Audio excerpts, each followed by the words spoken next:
Karibu Mheshimiwa Rais. Asante sana, asante sana. Tuwashukuru mashujaa wetu ambao wameweza kufika kuwa pamoja nasi siku ya leo. Ningependa pia kutambua Professor Abu Manga wa APRM, who is the lead panelist for Kenya's second review under the mechanism. Governor wa Machakos, Governor wa Makueni, mabalozi ambao wameweza kufika, ndugu yangu Mheshimiwa Kalonzo Musyoka, nataka nimwambie wote ni wangu, hata wewe ni wangu. So usijali, kila kitu ni sawa. Wananchi wenzangu, on the 9th of April 2013, I took an oath to be the president of all Kenyans. I swore to protect, preserve, and propagate the ideals of our Constitution.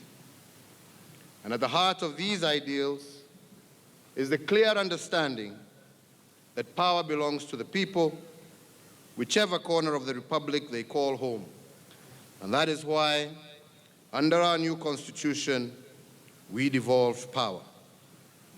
That commitment to devolution explains why I could not be happier to be here in Machakos to celebrate this 7th Mashujaa Day with all of you. Every part of Kenya is at the center of Kenya, and that is why we celebrate here in Machakos, and that is why next year we will celebrate the day in another part of our great country. This is unprecedented. For the first time in our history, public holidays are celebrated outside our capital. And indeed, this is proof of my administration's commitment to redeeming the full promise of devolution. This day, however, is about our Mashujaa. Indeed, as it approached, I also thought deeply about what makes a hero. And let us explore together what it means to be a Shujaa. If we were to cast our minds back to 1963, for 3 generations, our people had lived under the brutal yoke of colonialism. This dark period of our history, in many instances, was foretold by our prophets, Masakwa Munyati, Koitalela Rapsamowe, Shegewa Kubiru, amongst others. The dark days duly came. Our fathers were enslaved in their own land, required to wear kipandis around their neck. Their lands were stolen, their customs and cultures demonized, their families divided. Our young men were conscripted to fight foreign wars. Our people were dispossessed and stripped of their dignity. These tribulations forged a generation of men and women of noble character and honor, driven by courage, a deep hatred for injustice, and a fierce desire for freedom. They rose against the might of the British Empire. Some of them bore arms, and we recall Dedan Kimathi, Paul Ngei, Field Marshal Muthoni, amongst others. Jomo Kenyatta and Musa Gitau founded schools to defend the dignity of African customs. Some fought with a pen. People like Henry Moria, Pino Gamapinto wrote the words that inspired our freedom fighters.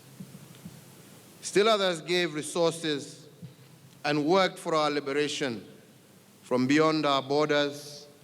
And the names of people like Achieng Oneko, Markham Singh, Dennis Pritt will never be forgotten. And nor can we forget people like Mwindi Bingu, who endured years in concentration camps for his conviction that Kenyans had a right to rule themselves. or Kisoi Munyao, who crowned the struggle by hoisting our flag on Mount Kenya on the very first day of our independence. These men and women came from every part of the country. Some were even born in foreign lands, but for this nation's sake, they set aside their differences and endured the lash of the whip, the squalor of jail, and the concentration camp, and the brutality of the emergency, and they won our freedom for us. And it is they who define heroism for us. After they won independence, our leaders did not always agree. Indeed, their relationships were often fraught with tensions. They disagreed about political ideology, and they disagreed about governance, but they never disagreed about the necessity of national unity. They held dear the oneness of our motherland and strove for ways to better attain the promise of independence. Indeed, as we settled into our freedom as a country, the relationship between Kenyans and their government deteriorated. Democratic space narrowed. We lost the freedom to speak our minds and pursue our political visions openly and freely. And so a new generation of heroes arose to lead a second liberation, which restored the freedoms we had lost. The names of Kenneth Matiba, George Denge, Charles Rubia, Sinde Moliro, Martin Shikuku, Ahmed Bamariz stand for many. We owe our multi-party democracy to this generation of reformers. In 2002, our journey took a new turn, and over the 8 years that followed, men and women of courage dared to reimagine our democracy.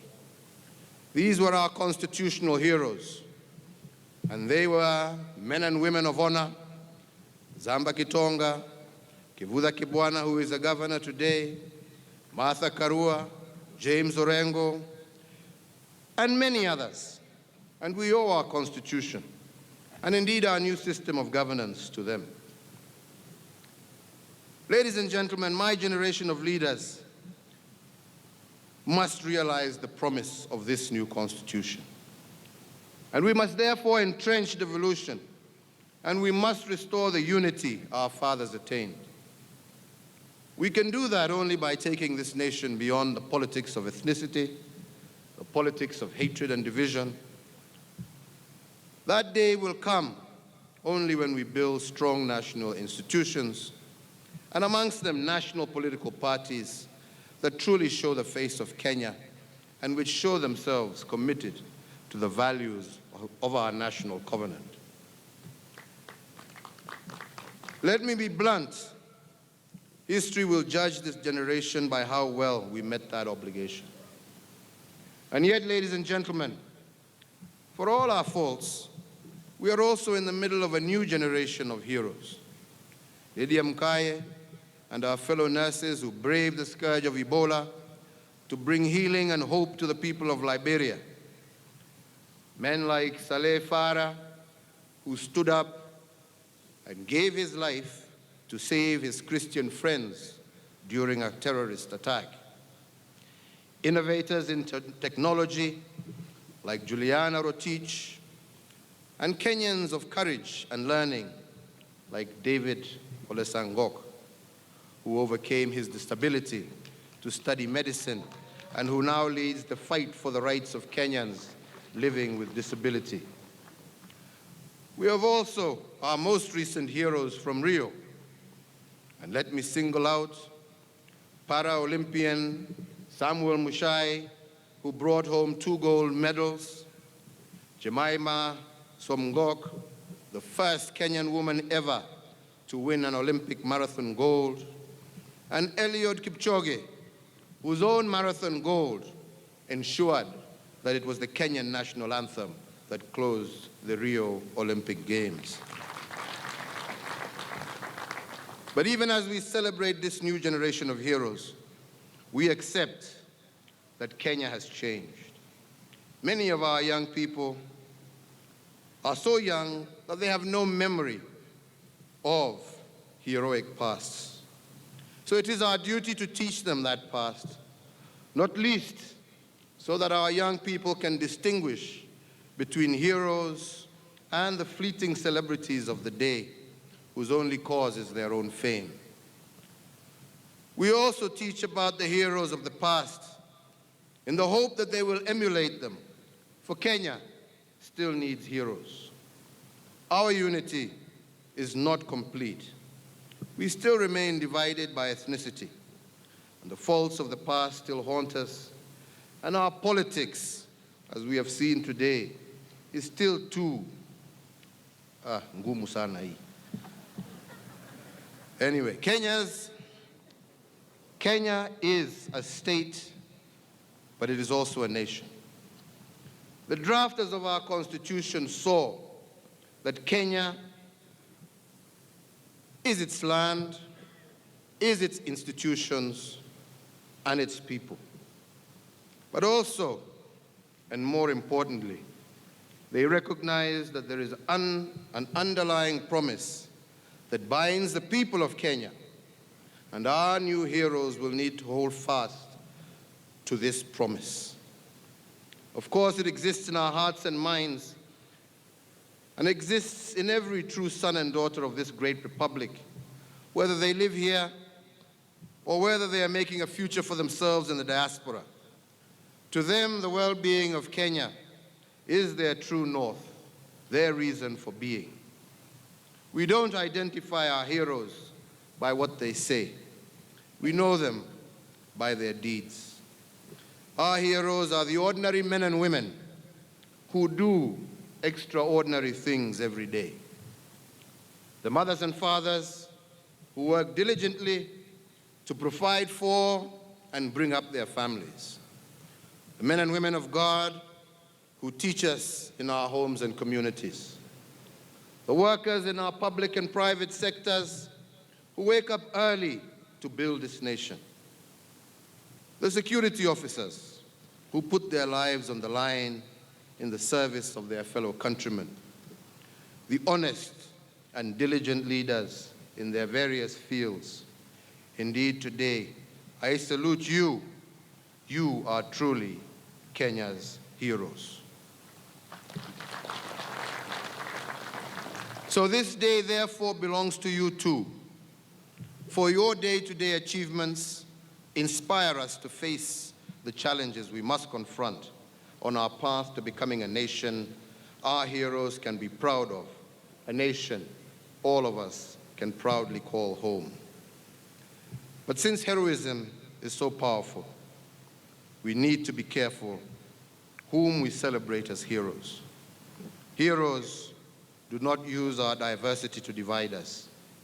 They do not use our different religions to sow intolerance, nor do they use our different ethnicities to excite hatred.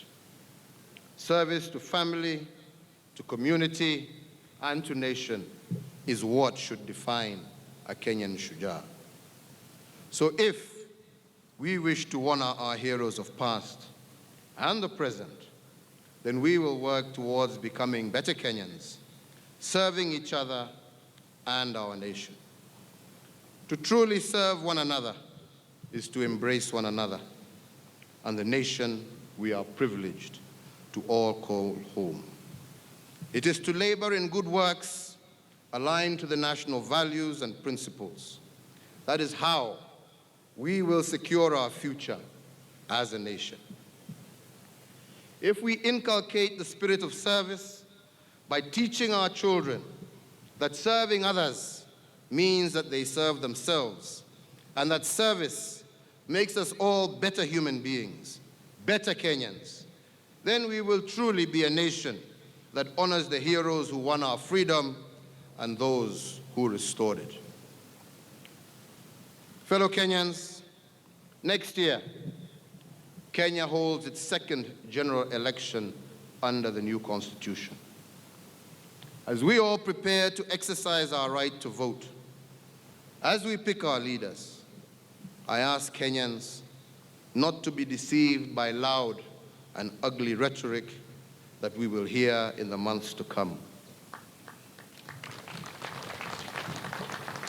In making your choices, focus on what our heroes wanted for Kenya, and that was unity, cohesion, and prosperity for all.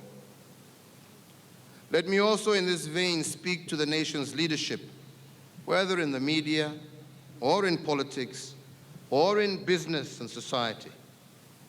You are indeed leaders in your own right. It is time now to become heroes. Campaigns are a delicate period for any country. Kenyans rely on you to navigate this period successfully. As you pursue your own individual and collective aims, I trust that you will show the world that Kenyans can disagree politically and yet remain a strong and united nation. For in the end, all we are asked to do is to strive to become better Kenyans. And as we become better Kenyans, better citizens, we become a better nation worth dying for. Because only a nation worth dying for is a nation worth living in. Fellow Kenyans, this is the work to which your nation and its heroes call you today, not tomorrow, to fulfill. Wenzangu, kwa hayo machache, mimi sitaki niongeze, sitaki nilete siasa, sio siku ya siasa leo. Siasa itakuwa na wakati wake. Hii ni siku leo ya Wakenya wote,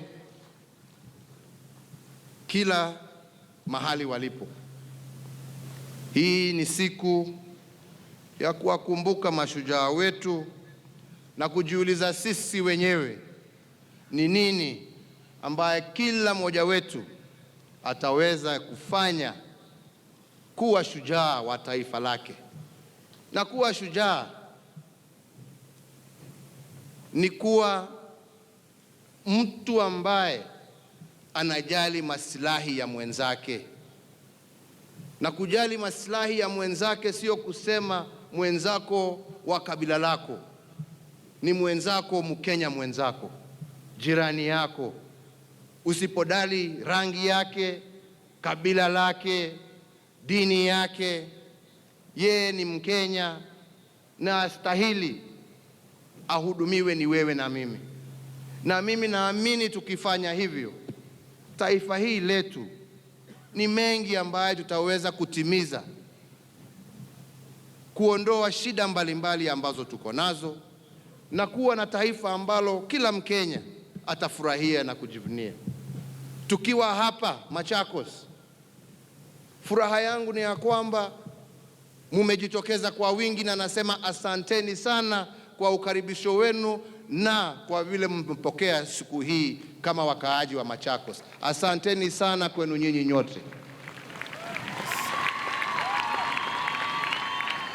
Na nataka niwahakikishie tutaendelea kuzunguka kila pembe ya taifa letu mpaka tuhakikishe ya kwamba tumeunganisha Wakenya na tumeweza kusonga mbele pamoja vile wazee ambao walienda mbele yetu walikuwa wangependa tuishi. Na mimi nawauliza nyinyi Wakenya wenzangu, mkubali tutembee pamoja katika hiyo barabara. Mkubali ya kwamba hata tukipingana kisiasa ni sawa, lakini tupingane kwa sera, sio kwa mambo ya ukabila, sio kwa mambo ya matusi, sio kwa mambo ya kuingiliana. Ni sera, na wananchi wa Kenya wamesoma, watajua kutambua ni huyu au yule. Na ndio mimi nasema kila siku, yule ambaye atachaguliwa faida ni Mkenya, sawa, tuendelee. Shida iko wapi? Kuna haja ya uadui wenzangu? Tupendane, tushirikiane. Leo hii vile imetajwa, tukiwa tumetoka upande ya Nairobi, tumefungua barabara au tumeanzisha barabara kutoka Athi River mpaka Machakos turnoff, ndio iwe dual carriage. Hiyo ikiwa dual carriage ni kumaanisha ni watu wengi ambao watakuwa wanaishi hapa Machakos wakifanya kazi Nairobi, au wengine wanaishi Nairobi wanakuja kufanya kazi hapa Machakos, tuendelee pamoja. Wiki ijayo tutarudi hapa tena kwa sababu ya kuanzisha barabara zingine, na pia tunataka kuanzisha mpango wa kutuwezesha kudeal na hii mambo ya drought ambayo imesumbua Wakenya wengi katika kona mbali za taifa. Na tunataka kama serikali tukishirikiana pamoja na serikali za county tuwezeshe wananchi wetu, tuweze kuwasaidia pahali walipo, ndio tuweze kuwapatia maji, nyasi ya ng'ombe zao na mambo mengine. Na hiyo tutaifanya hivi karibuni wiki ijayo, na tutapata nafasi wakati huo wa kuongea mambo mengine mengi. Vile nilitaja jana, pia siku ya leo tumewaachilia zaidi ya wafungwa 7,000 ambao walikuwa wamefanya makosa kidogo kidogo, au walikuwa karibu kumaliza nafasi zao za kifungo. So 7,000 people approximately ambao tumewaachilia. Hawa ni wale tumesema wezi wa kuku na ng'ombe na mambo chache hii kidogo. Na ndio Chief Justice sasa ako na nafasi ya kufunga wale mabonyenye ambao wameiba pesa mingi. Nafasi kwa jela sasa imetoshea. So kwa hivyo afanye haraka, amalize kazi yake. You have space. There's a lot of space now for you to deal with those people properly. Na maharagwe pia ni mingi na mambo ingine. Kwa hivyo, kwa hayo machache na mengi, mimi nasema Mungu awabariki, Mungu ailinde kaunti ya Machakos, Mungu ailinde taifa letu la Kenya. Asanteni sana, asanteni sana. Basi sote tusimame tafadhali kwa wimbo wa taifa la Kenya na wimbo wa taifa Jumuiya ya Afrika Mashariki. Na wale tumevalia kofia zisizo rasmi tuvue.